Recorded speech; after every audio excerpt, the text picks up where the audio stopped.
been a while since I've been here at this conference. I know I was here a few years ago. I remember the hotel. And so as I thought about how I was gonna come at this morning, I thought, okay, well, I could, overwhelm them with data and bore them into necrolepsy. Or I could change it up a little bit, and that's what I've decided to do.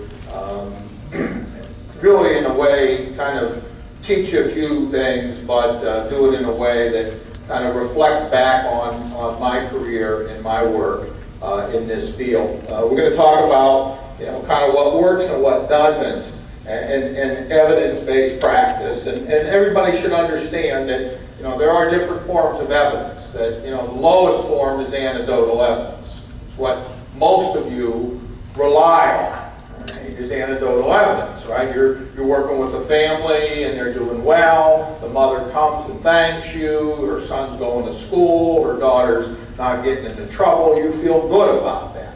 You feel like your efforts have paid off. That's anecdotal evidence, right? You have drug courts. I'm sure you have drug courts here in Virginia, right? You have a graduation, and the family's coming. Everybody is, happy about getting through that, right? And that's anecdotal evidence, and it's very important, but it's not the same as empirical evidence. Empirical evidence is based on studies and research. It doesn't always make us feel good. Right? We don't always get real excited when, someone says there's a statistically significant difference at the 0.05 level. Right? You don't know what the hell I'm talking about. So, with that in mind, we're going to talk, I've entitled this, What Works and What Doesn't in Reducing Recidivism, 5 Lessons I have Learned Over the Years Evaluating and Designing Programs for You. I have been doing this work well over 30 years now, and I know what you're thinking. It doesn't look that old, right? But trust me, I am. So, I'm going to talk about these lessons, and I'm going to start with the first lesson. Some things don't work. Some things don't work.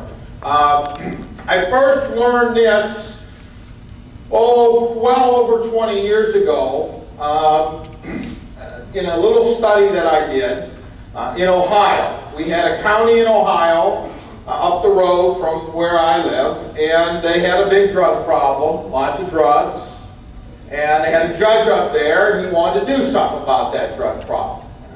And so he started asking around where could he find a good program, good drug program. And they sent him down to Florida, down to Miami. Right? What better place to go for a drug program? So he went down to Miami, and the judge down there said, I got just the program for you, acupuncture. And he trotted up some poor indigents who said, acupuncture changed my life. And based on that anecdotal evidence, that judge came back to Ohio and he created an acupuncture program run by the probation department. Because in Ohio, that's who runs probation, is the court.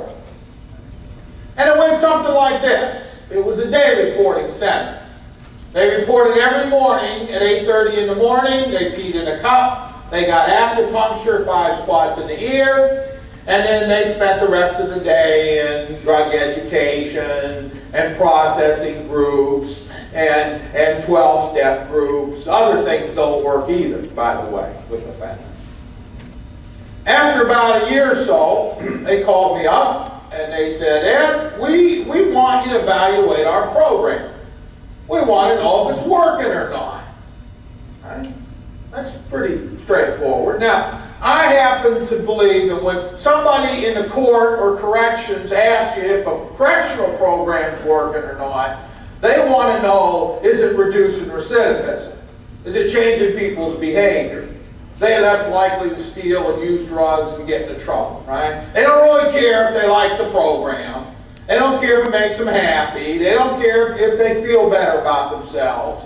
They want to know, is it changing their behavior? Right? So I'm pretty clear about that.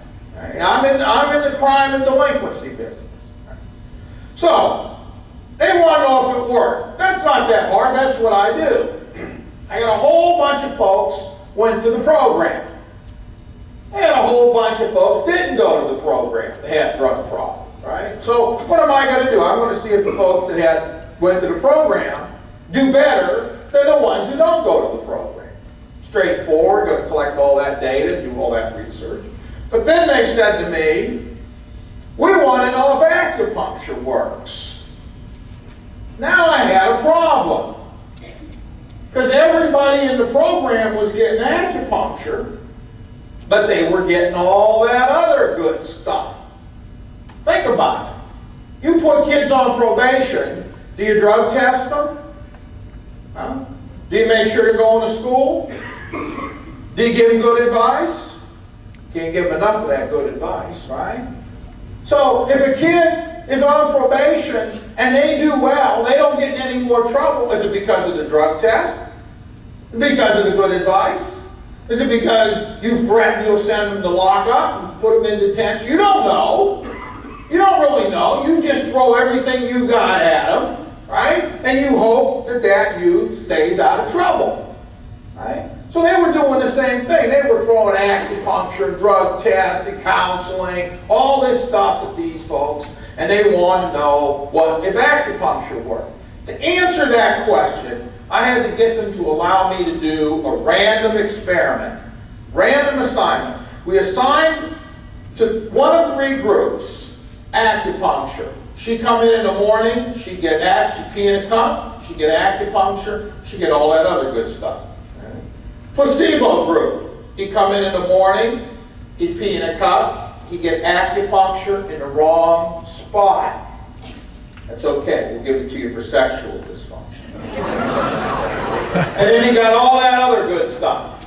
Control group. You're worried now, aren't you? Yeah. Control group. He'd come in the morning, he'd pee in a cup, he wouldn't get acupuncture. He'd get all that other good stuff.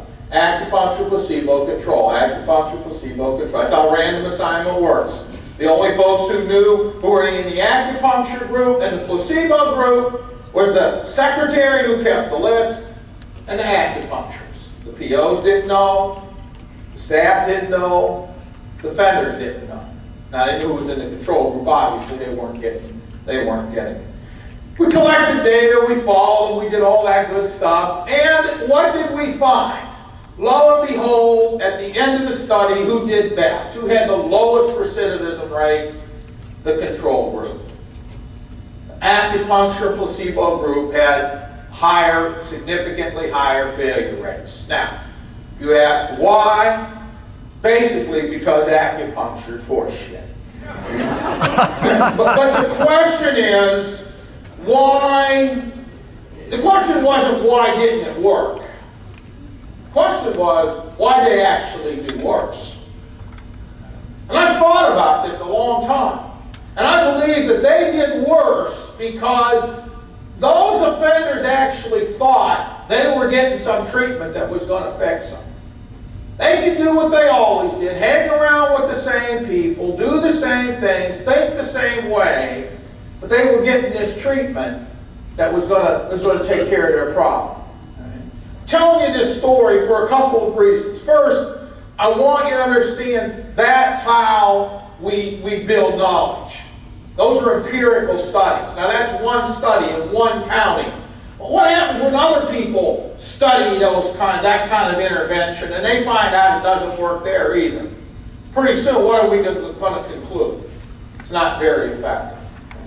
So that's how we build knowledge. The other reason I'm telling you that story is because I want you to understand not everything we do in treatment is effective. Some things can actually do some harm. Okay?